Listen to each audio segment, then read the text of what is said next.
Hi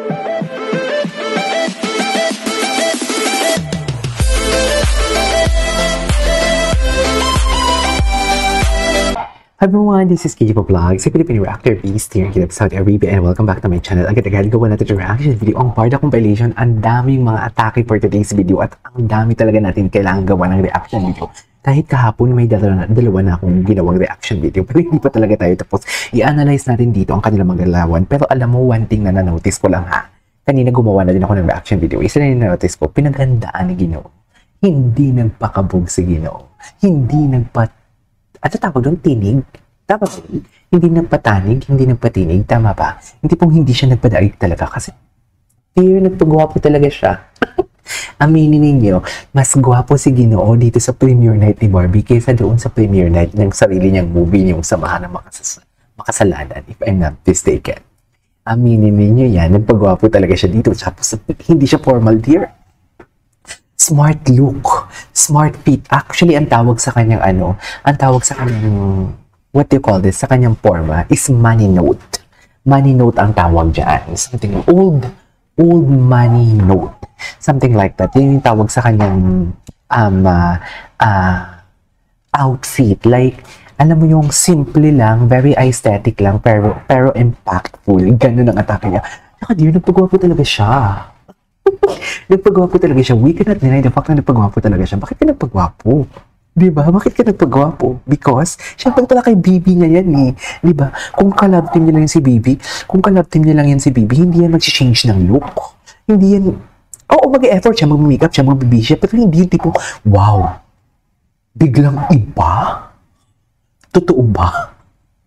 Biglang iba? Pinagandaan kasama sa cast ng P77? Bothered? Charis. So without further ado, let's start this reaction video. Ay, ito yan. Tingnan mo naman, alagang-alaga niya. I-like natin to. Wait lang. Ang sabi dito, hindi nag-login. Ako. Ano? May chika eh. Yung nasa yellow, basahin natin na. Baka ikaw may lakad pa kayo. Wait. Barbie, sabi ni Barbie, baka may lakad pa kayo. Tapos, ikaw ba? Okay ka lang ba talaga? Nag-basketball ka kanina? Hindi nag-log-in na ako last week kasi. Ikaw? Okay. Paano mo nalaman? Lintik, babe. Oh my God, paano mo nalaman? Oh my God, atake. Okay, what's next? Love takes time. Indeed. Si Sam. Ano na di? May nakita ko yung issue nila na si James Blake nakahug sa parking lot si Barbie Fortesa. Ini-issue daw na may mga ganon in love na ba talaga and everything dear.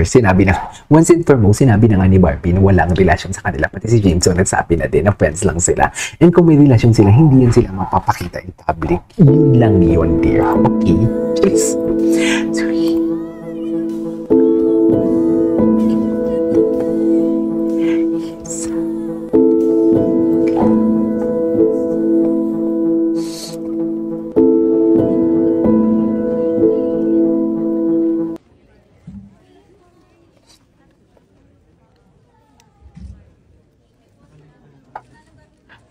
Ano to? Pag meron akong mental problem. Mental problem? You never know kung ano nasa head ng isang tao. Mental problem? Be nice to everybody. Yeah, be nice to... Barbie so good as always. True.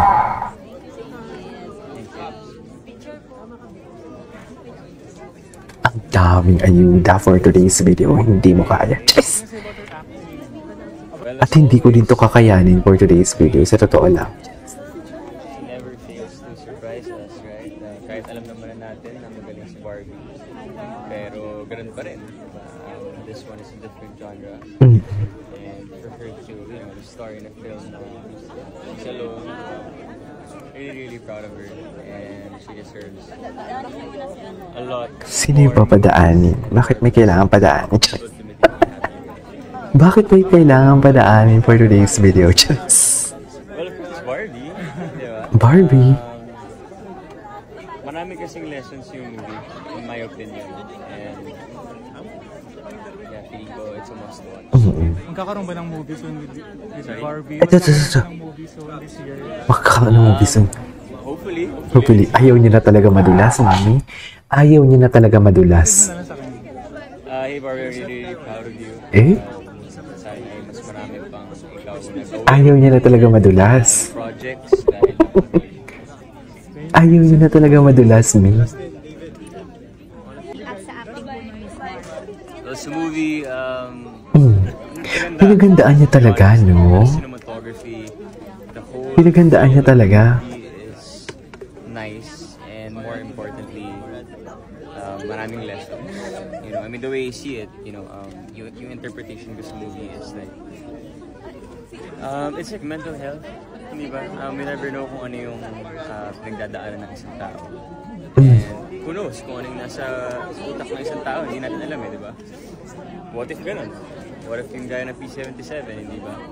Na it's scary, it's just, I don't know, out of this world, hindi ba? So, I think it's nice to be good to everyone.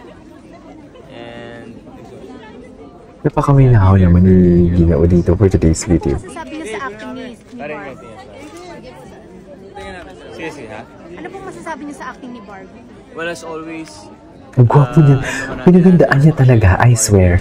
Pinagandaan niya talaga. Kitang-kita, ang gwapo niya. Ang pagwapo talaga siya. Ano kaya I am just wondering kung ano naman kaya ang batikos dito ng mga kumukontra sa ating mga barda na matatapang na nilalang.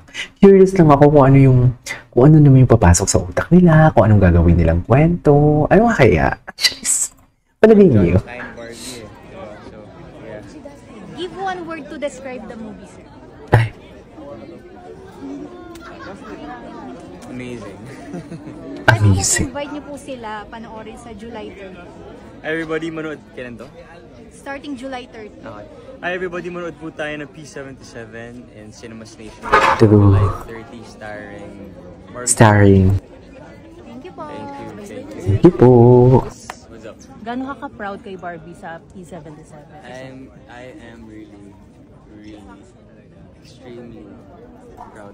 Extremely proud. Naman natin na this is Extremely proud talaga siya. ito talaga yung dream ni Barbie. True. To star in the movie and for her to, you know, excel and exceed our expectations as always. Nothing but praises. Really happy for her. If you have a message for Barbie, kunwari si Barbie tong kausap mo ngayon. Hey Barbie, just wanna say na napakagaling mo. I'm just so happy na na-reach mo yung dream mo of, you know, starring. Atake, hey Barbie. Hey babe Barbie, let's go party. Ganun. Nakakamiss pag nakita ko si Barbie na iba yung eksena niya pa. Ay, nagselos. Nakakamiss daw. Bakit na lang po kailangan manood ng tao ng P77? Well, Aminado talaga siya na miss niya si Barbie, no? it will give you different emotions. Lastly, maraming lessons, di ba? I feel like yung own interpretation ko of this movie is it's about mental health. Na what if, you know, like a person is suffering from a mental health issue and hindi natin alam kung what if ganito pala, pumapasok sa head niya, di ba? Again, hindi ko yun alam, maybe lang, it's my own interpretation. So, I think it would be nice to, you know, to always remember to be nice to everybody. Daming nice, but yeah. Pero, ayan yung atake sila dalawa, oh. Akala mo naman talaga. Diyos. Diba? Guys, thank you guys. Ay. Anyways, this is all for today's video. Over Barda Compilation. This is Kiddy Vlogs and see you on my next vlog. Bye!